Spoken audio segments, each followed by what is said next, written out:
Shoot. KP, just want to ask you about the depth of D tackle. I know you're kind of getting challenged with a lot of guys dinged up right now, but how that's coming in. I tell you what, anytime you get some minor injuries or bumps and bruises, it gives a great opportunity to a lot of young men to kind of step up and feel the challenge, take that challenge. James Hamilton's been a great example. He's needed the reps, and I tell you what, there's nothing like getting great reps against great players working in there with the ones. So, it's a challenge, but you know what? That's what these young men are brought here for. They're brought here to, take advantage of every opportunity they get. So we've got a lot of good work and a lot of good things to come.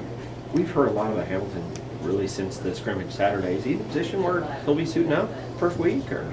Right now, that's my intentions. Yes, I mean it's we're looking forward to using him. I mean he's a big body. One thing that's great about James is he does an unbelievable job of getting in his book. He knows his work, and then again our job is just keep shaping the mind and the body.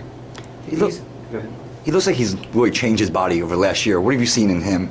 He's definitely slimmed down quite a bit, hasn't he? I mean, I think he was 355 or something like that. I mean, he's on the 320 right now, which is a great weight for him. And now we're at a point of just building it back up.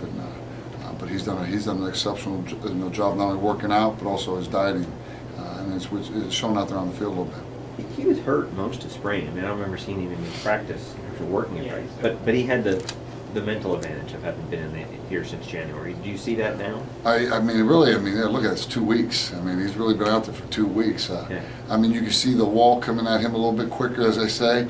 But really with two and a half weeks of work in his first year of college football, I think he's done an exceptional job.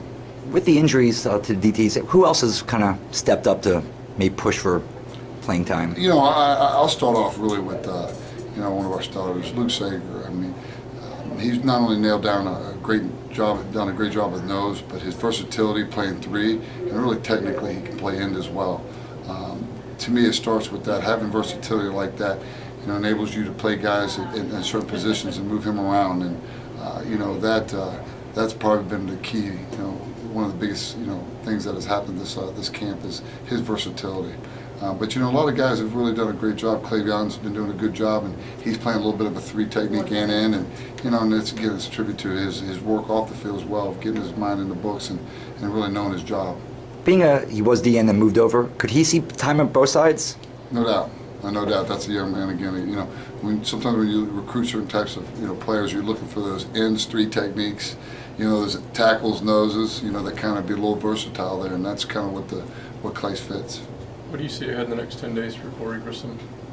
I tell you what a remarkable young man. I mean, you talk about you have to pull him back. I mean, he's done a great job all season long. Off season long, getting his injuries, getting back in shape. What will happen in the next 10 days? I tell you this, my expectations are no higher than his, but we're very patient with this thing, and I think we need to continue doing what we're doing and taking it day by day. And in his mind, that's what he's doing. What are you seeing out of Akino Watson with another year of experience under his belt?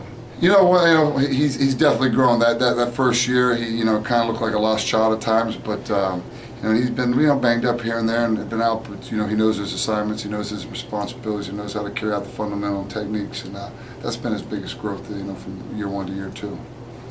You also had a couple other injured guys. Demi Thompson was injured most of spring. Right.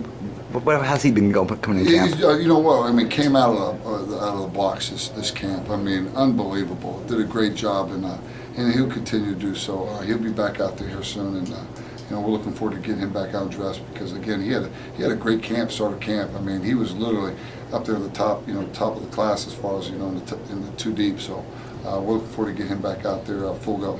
This training camp is the first time you had in your camp Salsan Guglov. Sauce. We call him Sauce. What do you see him in your first time having him? You know what? One thing is, he's got to learn his fundamentals and techniques. But I tell you what, the Joker's so big, it takes a lot to get him moved away from that, off that nose position. He's learned a lot of football. He spent a lot of time, paying attention to details and really putting the work in. And he's got a redshirt year, and then we're going to spend this time really developing that body and that mind. Great, thanks. I see Sager pretty locked in his position. Nobody's ever, locked in. It's still day by day. At least that's what I tell him. But I tell you what, up front, nobody's playing as good as Luke right now. It's gonna have to be an unbelievable job done to see him right now, and he's done probably as good a job as any out there. Great. Thanks a lot, Coach. Thanks.